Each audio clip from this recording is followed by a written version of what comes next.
북한에서 배급이 사라졌다는 말은 단순히 쌀이나 옥수수가 나오지 않는다는 뜻이 아닙니다. 그 말 속에는 사람들의 삶을 떠받치고 있던 마지막 기준점이 함께 사라졌다는 의미가 들어 있습니다. 예전에도 배급은 항상 부족했습니다. 양이 적고 질이 나쁘고 제때 나오지 않는 경우도 많았습니다. 그럼에도 불구하고 사람들은 그 배급을 중심으로 한 달을 계산하고 다음 계절을 예상하며 살아왔습니다. 하지만 배급이 아예 끊기거나 나와도 기대할 수 없게 된 순간부터 사람들의 생활 방식은 완전히 달라지기 시작했습니다. 이제는 배급이 언제 나올까를 고민하지 않습니다. 대신 오늘은 어떻게 버틸까를 먼저 생각하게 됩니다. 이 변화는 모든 사람에게 똑같이 다가오지 않았습니다. 누군가는 비교적 빨리 적응했고 누군가는 그 변화 앞에서 가장 먼저 무너졌습니다. 북한 사회에서 배급이 사라진 뒤 가장 큰 타격을 받는 사람들은 늘 비슷한 계층입니다. 그리고 그 사람들은 대개 가장 조용한 사람들입니다. 가장 먼저 언급되는 계층은 노인들입니다. 노인은 장마당에 나가 하루 종일 장사를 하기도 어렵고 육체 노동을 통해 현금을 벌기도 쉽지 않습니다. 과거에는 나이가 들면 국가가 어느 정도는 책임진다는 인식이 있었습니다. 그 인식이 완전히 사라진 지금 노인들은 스스로 살아남아야 하는 상황에 놓였습니다. 장마당 물가는 계속 오르는데 수입은 거의 없고 도움을 받을 곳도 없습니다. 그래서 노인들은 가장 먼저 끼니를 줄이게 됩니다. 하루 세 끼는 이미 오래전에 포기했고 두 끼도 버거워 한 끼로 버티는 날이 늘어납니다. 노인들이 선택하는 방법은 되게 비슷합니다. 오늘은 그냥 넘기자. 내일은 조금 나아질 거야. 이런 말로 스스로를 설득하며 버팁니다. 하지만 이 선택은 몸을 빠르게 약하게 만듭니다. 다음으로 큰 타격을 받는 계층은 아이들입니다. 아이들은 스스로 선택할 수 없습니다. 먹을 것을 줄일지, 버틸지, 포기할지 결정할 수 있는 권한이 없습니다. 배급이 사라진 뒤 가장 먼저 줄어드는 것은 아이들의 간식과 영양입니다. 어른들은 아이에게 먹일 것이 부족해지면 자신의 몫을 줄입니다. 하지만 그마저도 한계에 부딪히는 순간이 옵니다. 아이들은 왜 밥이 줄었는지, 왜 간식이 사라졌는지 정확히 이해하지 못합니다. 다만 집안 분위기가 달라졌다는 것, 어른들의 표정이 바뀌었다는 것, 그리고 배고픔을 참는 시간이 점점 길어지고 있다는 것을 몸으로 느끼게 됩니다. 아이들은 말이 줄어듭니다. 불평하지 않고 요구하지 않으며 조용해집니다. 이 변화는 눈에 잘 띄지 않지만 가정 안에서는 가장 먼저 나타나는 신호입니다. 병이 있거나 몸이 불편한 사람들 역시 배급이 사라진 사회에서 가장 먼저 무너지는 계층입니다. 아프다는 것은 북한에서 곧바로 생존 문제로 이어집니다. 약이 없고 병원에 가도 치료를 받을 수 없으며 돈이 없으면 그저 버티는 수밖에 없습니다. 이런 사람들은 장마당에 나가 돈을 벌 수조차 없습니다. 몸이 아프면 생활의 균형이 한 번에 무너집니다. 오늘을 버티는 것이 내일의 부담으로 이어지고 그 부담은 다시 건강을 더 나쁘게 만듭니다. 이 악순환 속에서 사람들은 점점 사회에서 밀려나게 됩니다. 여성들, 특히 아이를 키우는 여성들 역시 배급이 사라진 뒤 가장 큰 부담을 떠안는 계층입니다.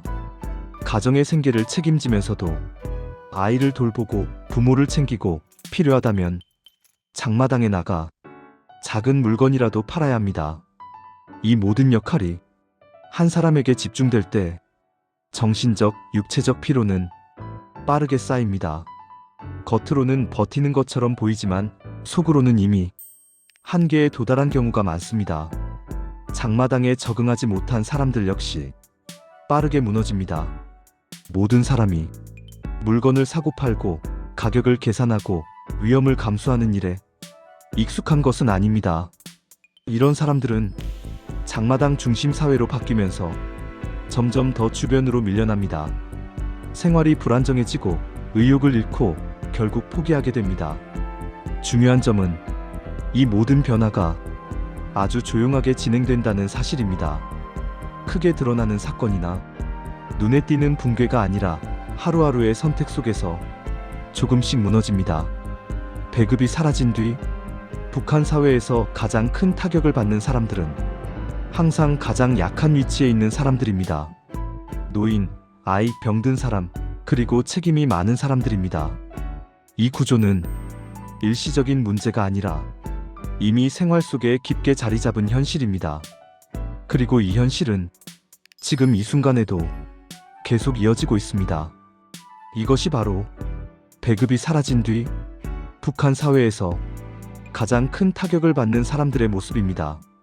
배급이 사라진 사회에서 사람들이 가장 크게 느끼는 변화는 버티는 방식이 달라졌다는 점입니다. 예전에는 모두가 함께 부족했지만 지금은 누군가는 버티고 누군가는 먼저 무너지는 구조가 되었습니다. 이 구조가 고착되면서 북한 사회 내부에서는 눈에 띄지 않는 격차가 점점 벌어지고 있습니다. 같은 동네에 살아도 같은 직장에 다녀도 삶의 무게는 전혀 다르게 느껴집니다. 배급이 사라진 뒤 가장 큰 차이를 만드는 요소는 현금을 벌 수 있느냐입니다. 장마당에서 물건을 팔 수 있거나 부업을 통해 조금이라도 현금을 마련할 수 있는 사람들은 상대적으로 적응합니다. 하지만 그렇지 못한 사람들은 하루하루가 선택의 연속이 됩니다. 오늘 먹을 것을 살 것인지 아니면 내일을 대비해 조금이라도 남길 것인지 이 선택이 곧 생존과 직결됩니다. 이 과정에서 사람들은 점점 삶의 기준을 낮추게 됩니다. 예전에는 이 정도는 있어야 산다고 생각했던 것들이 이제는 없어도 어쩔 수 없다로 바뀝니다. 옷을 새로 사는 일, 비누나 세제를 쓰는 일, 난방을 충분히 하는 일조차 사치로 느껴지는 경우가 늘어납니다. 이런 변화는 겉으로는 잘 드러나지 않지만 사람들의 몸과 마음을 조금씩 지치게 만듭니다. 가장 먼저 무너지는 계층이 생기면 그 영향은 가족 단위로 확산됩니다. 노인이 버티지 못하면 자식 세대의 부담이 커지고 아이들이 굶으면 부모의 선택지가 줄어듭니다. 이렇게 한 사람의 한계는 가족 전체의 위기로 이어집니다. 그리고 그 위기는 다시 지역 사회로 퍼집니다. 최근 탈북자들이 자주 언급하는 변화는 사람들 사이의 관계가 예전보다 더 조심스러워졌다는 점입니다. 도움을 주고받는 일은 줄어들고 각자 살 길을 찾는 분위기가 강해졌다고 말합니다. 배급이 있던 시절에는 모두가 비슷하게 부족했기 때문에 서로의 사정을 어느 정도 이해했습니다. 하지만 지금은 누군가는 장마당에서 돈을 벌고 누군가는 그렇지 못하기 때문에 비교와 거리감이 생깁니다. 이런 분위기 속에서 사람들은 점점 자신의 어려움을 숨기게 됩니다. 드러내는 순간 약점이 될 수 있다는 생각 때문입니다. 이 역시 가장 약한 계층을 더 고립시키는 요인이 됩니다. 장마당 중심 사회는 기회를 주는 동시에 기회를 잡지 못한 사람들을 더 빠르게 밀어냅니다. 적응하지 못한 사람들은 점점 설 자리를 잃게 됩니다. 이 과정에서 탈북을 고민하는 사람들도 늘어납니다. 배급이 사라진 사회에서 미래를 상상하기 어려워졌기 때문입니다. 특히 아이를 키우는 부모들은 이곳에서 아이의 앞날이 있을지에 대해 깊은 고민을 하게 됩니다. 탈북은 여전히 위험하고 어려운 선택입니다. 그럼에도 불구하고 이 선택이 계속 고민되는 이유는 지금의 삶이 그만큼 버티기 힘들어졌다는 뜻이기도 합니다. 중요한 점은 이 모든 변화가 하루아침에 나타난 것이 아니라는 사실입니다. 조금씩 아주 천천히 그러나 되돌리기 어려운 방향으로 사회 구조가 바뀌어 왔습니다. 배급이 사라진 뒤 가장 큰 타격을 받는 사람들은 이미 한계를 넘어섰고 그 다음 계층이 조금씩 그 뒤를 따라가고 있습니다. 이 흐름이 멈추지 않는다면 무너지는 계층은 더 넓어질 수밖에 없습니다. 이것은 특정 개인의 문제가 아니라 사회 전체가 안고 있는 구조적인 문제입니다. 그리고 이 구조는 겉으로 드러나지 않기 때문에 더 오래, 더 깊게 지속됩니다. 북한 사회를 이해할 때 가장 먼저 무너지는 계층을 살펴보는 것은 앞으로 어떤 변화가 올지를 미리 보여주는 중요한 신호입니다. 그 신호는 지금도 사람들의 일상 속에서 조용히 나타나고 있습니다. 배급이 사라진 뒤 북한 사회에서 가장 큰 타격을 받는 사람들은 오늘도 말없이 하루를 버티고 있습니다. 이 현실은 지금 이 순간에도 계속되고 있습니다.